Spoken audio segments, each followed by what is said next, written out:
Daily City Center Radio. It is episode 189, and I am your host, Christian Sanger. Today is Wednesday, November 1st, 2023.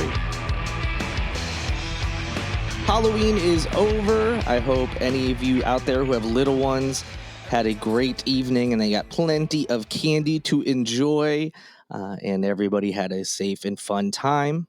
No Halloween parties, shindigs, or anything for me. Laid low this year. No costumes, no dressing up, nothing like that. But still enjoy the fall, enjoy Halloween. I've been enjoying watching all these spooky and scary movies all month. It's been fun, especially since I had never seen a lot of them, and just discovering some fun things. Way too many to mention here. I've just been having stuff nonstop, just rapid fire, just playing movie and series, nonstop as I'm doing work and things. But I'll have to continue a little bit into November, even though October is officially done. With that, I can't believe it's already November. I just feel like this year has flown by, and I know I say that pretty much every time it's a new month, but man, it really just seems like yesterday was January and I was starting this new format of 3 episodes a week. And here we are already in November. Thanksgiving's going to be here before you know it. Christmas will be here before you know it. New Year's Eve. Yeah. And then all of a sudden, bam, 2024. So wild stuff. It's been a really good year for me. Really don't have much to complain about. Had a lot of good stuff, but we'll revisit that here, in the coming months, but only 2 months till the new year. It's crazy. But with that, not too much else going on here. I stopped by Legend Deli, which is at 41A George Street. It's been around for a little bit. I've heard good things. I hadn't gotten over there yet, but I was craving some kind of sandwich. I was trying to find some places to go, and a couple places I wanted to try were either closed, that day. I was trying to find this on Tuesday. Some restaurants and stuff, they don't open on Mondays or Tuesdays. So thankfully, Legend Deli was open. Got over there. It's right by where Jack's Cafe used to be. And actually, I think Jack's is still planning on coming back, a new version of it. But in any event, small space. You just walk in. You can, obviously order food to go. They have a couple tables if you want to hang out. They have drinks, everything from water and soda. They even have some alcohol if you're looking for that with your, breakfast or lunch, if you so choose. They are open 7:30 a.m. to 5 p.m. Monday through Saturday. I ended up going with the sandwich called The Goat. It was very, very tasty. I was very happy with it. I'll just read right off the menu. It's black pepper turkey, whipped goat cheese, onion jam, arugula, roasted red pepper mayo, and it's served on sourdough that was nice and crispy because it was toasted. Very, very tasty sandwich. I was very happy with it. I can't wait to go back because they have a lot of other sandwiches that sound good. And like I mentioned, they do have like breakfast sandwiches as well, if you're there earlier in the morning. And then they have salads, if you're looking for, something like that. But a lot of really good sounding options. I definitely want to go back. I was happy with it. But other than that visit, nothing really too exciting going on this week. I haven't stopped by anywhere else. So let's get into the news. On Monday, Charleston saw the groundbreaking of a long-awaited bike and pedestrian bridge that will be connecting West Ashley to the peninsula. Mayor John Tecklenburg, members of City Council, and all sorts of different leaders from around the community took part in this celebration. So for those who don't know, this pedestrian drawbridge will be the first of its kind in North America, at least according to Charleston Mayor John Tecklenburg. The design allows the structure to swing open horizontally rather than vertically, like, your traditional drawbridge that we're all familiar with around here in town, especially. And that will let boat traffic through. But again, it'll just be open horizontally instead. It's supposedly modeled after similar structures in Europe, again, according to Mayor Tecklenburg. This has been a long time coming. There's been a lot of people who, bike riders specifically, who have been calling for this, and finally ground is broken. So that community, very excited about it. For a little bit more background, the city had put in applications for federal grant money to help build this, but they were rejected twice before. until finally on their third try in 2019 getting approval to help fund the project. However, the pandemic hit, as we all know, and then inflation and material costs sent that budget up, up, up and away. It jumped from $22 million all the way to $74 million. Just insane price difference because of that, inflation during the pandemic and everything. So because of that, city officials then had to obviously find more funding. So they were looking all around from county, state, federal agencies. They also dipped into the city's hospitality tax funds, and actually MUSC also chipped in a little bit too. In total, the city's contribution to the project via hospitality tax funds was $13 million. So the rest of that $74 million came from all those other sources, whether it was county, state, or federal grants, and then that chip in from MUSC as well. So how long are we going to have to wait until we get to see this thing? Well, design is expected to take about a year, and then construction plans, they're looking at about a 3-year mark. So it'll be 3 years before this thing will actually open to the public and will be usable. That is according to the Charleston Parks director, and also the project manager for this entire thing, Jason Kronsberg. So yeah, great news for those who like to bike, or even if you're not a biker, or you're driving your car around everywhere. I know a lot of people still supported this, having a bike lane and obviously pedestrians as well, that will connect West Ashley to the peninsula. Currently without that, people on bikes would have to bring their bike across the bridge or what have you, and you're not even supposed to really walk on that bridge, although some people did, and So, in any event, certainly a welcome piece of news for a lot of people in the Charleston community. There is a bar out on Folly Beach called Low Life. I've been there several times, but not recently. But I've always enjoyed it. I thought it was kind of a neat little hideaway spot. I mean, it's just off the road, but I don't think too many people. I don't think it gets a lot of headlines and things. But I always liked it. It was this nice little area with indoor and outdoor seating. So those perfect weather days out on Folly, it's tough to beat. They have a really good food menu. And I was always impressed with them. And now they're expanding, although a different concept. So the team behind that bar is partnering with Thomas Wilson and chef Josh Taylor for a new venture that is going to be called Lost Isle. It's a fire to table concept, according to the team, where they'll be serving small and large dishes, all of which will be coming from an expansive wood-fired grill.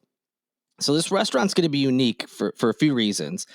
Number one, when guests arrive, they're going to be met by what the team called an MC, who will talk them through the entire dining experience and the ordering process. I've never had a restaurant call what essentially a greeter an MC, so I wonder how exactly it'll be different than a traditional person that just greets you, gets you to your seat or answers questions for you. So it was interesting to see it described that way. So we'll see how exactly that plays out. But the reason that they have that in place where it's explaining the ordering process is because the restaurant is going to be exclusively outdoor seating, and all under the live oaks out on Johns Island. So there's no indoor seating. Everything is being ordered from a wood-fired grill. So it seems like I said, it's going to be pretty unique. That seating area, for those who are wondering, will be covered by large sails, and then the bar will be covered as well. So that way, no matter the weather, no matter which season we're in, people should be able to enjoy the restaurant. So that's the setup for it. They plan on having specials, that change frequently, but they did offer some dishes that they believe will be part of the menu when this place officially opens. Small dishes will include things like whipped ricotta with smoked tomato. There'll also be wood-fired oysters with chili butter. And then they're going to have larger plates like whole grilled fish. Hazelnut salsa matcha will be included with that fish. They're also going to have Delmonico steak with chimichurri and a tomahawk pork chop option with tomato cherry chutney. Side dishes will be things like charcoal roasted carrots, a charred wedge salad, and curry braised collards, excuse me. Having a hard time getting through all these dishes. So a nice eclectic mix of options that they are saying will be on the menu.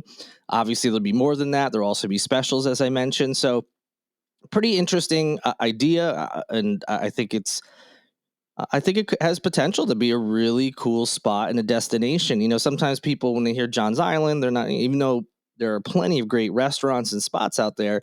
You don't always hear about people making the trip there from whatever part of town they live in, but it keeps growing.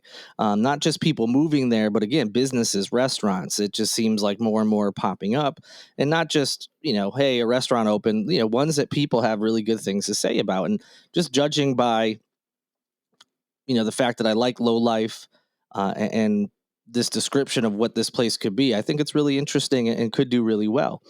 They will have a beverage menu, of course, besides your normal water, soda, etc. They'll also have house-made cocktails on tap, including martinis and Manhattans that will come straight out of the cocktail freezer. There will be multiple beers and wines on tap, as well as a list of wines by the bottle. They'll have rums, tequilas, and other spirits. So sounds like pretty much a full bar can be expected there.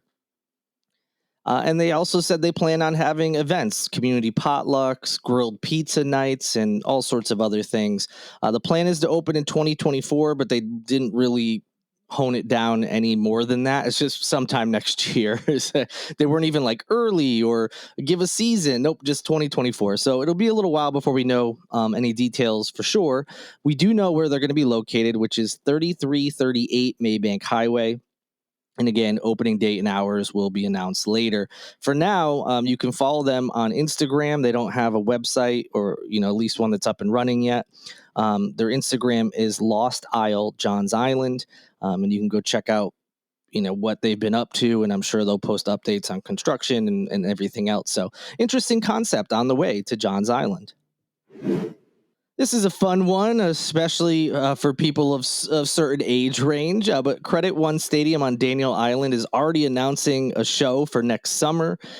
They will be welcoming the multi-platinum pop group New Kids on the Block. That's right. Anybody who grew up in the 80s, 90s, you're probably at least a little familiar with this boy band, before the Backstreet Boys and NSYNC, were blowing up on TRL and MTV and the radio waves. New Kids on the Block were huge.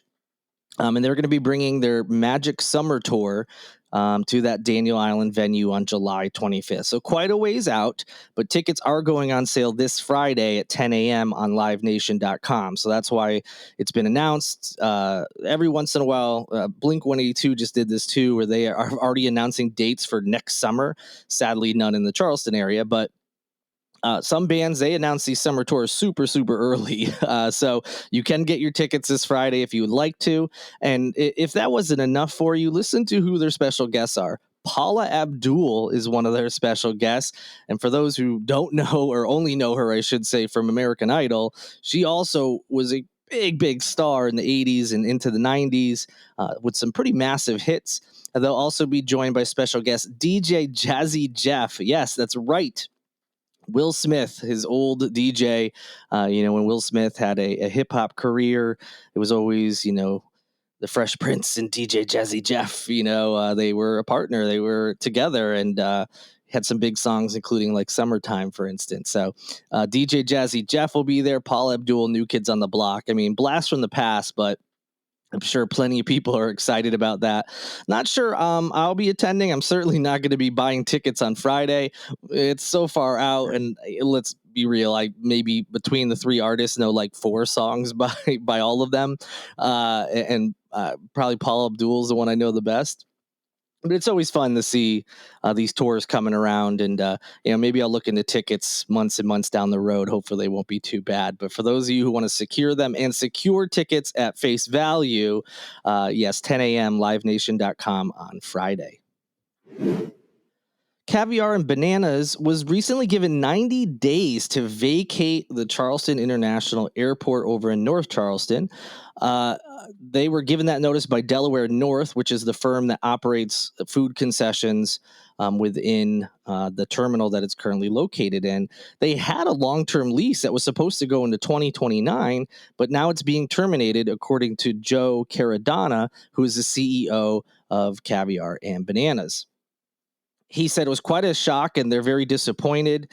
He mentioned that he would understand if, maybe the businesses were not even breaking even, not making any money. But he says that's not the case, and they feel like they're kind of being kicked out for no real reason. He even said it was doing extremely well. It was a multi-million-dollar unit. So that little, it's not a huge space in the airport, but decent size, little go grab and go grab and go options, as well as being able to order some different items and drinks, coffees, and all that. Was doing well, so he was a little bit shocked, and I am too, just based on that. So under those lease terms, even though they were signed through 2029, Delaware North did not have to give a reason for terminating the lease. So no real reason was given. The restaurant now must leave the terminal by late January. Caradonna had asked, did we do something wrong? What's going on? And they basically said, we just want a fresh face in there. So no real reason was given. That's a bummer for sure. It'll be even more of a bummer if they're removed and then some big national chain comes in. No issue with big national chains. It's nice to have those in airports, something familiar. You kind of, no matter where you go, like when you go to McDonald's in America, you pretty much know what you're going to get when you order whatever it is that you order. There's really not many differences between restaurants. So there's nothing wrong with that, but it is always a bummer when one replaces a local entity. So I'll be sad to see Caviar and Bananas no longer in the airport. But there was some good news, according to the Post and Courier, who reported on this story originally. And that's that the company, Caviar and Bananas, despite this termination, it will not disrupt their plans to add a new location in the Charleston area. Caradonna was not ready to give out any actual details, so we don't know the location or an opening date or anything like that. But he did say that an announcement will likely come before the end of this year. So wherever that new location is planned for, we should have some more information here in the coming weeks. It will be, well, they have 3 locations if you count the airport, but now that that's basically gone, Caviar and Bananas has 2 locations, again, not counting the airport, and both are on the peninsula. One's on George Street, the other on Ashley Avenue. That'll do it for this edition of Holy City Center Radio. And let me tell you, it's probably a good thing this episode is over. I do not feel like I was on my game today. I know my producer, Lindsay Marie Collins with LMC Sound System, who, by the way, produces each and every episode. And I always say thank you at the end of the episode for her fantastic work.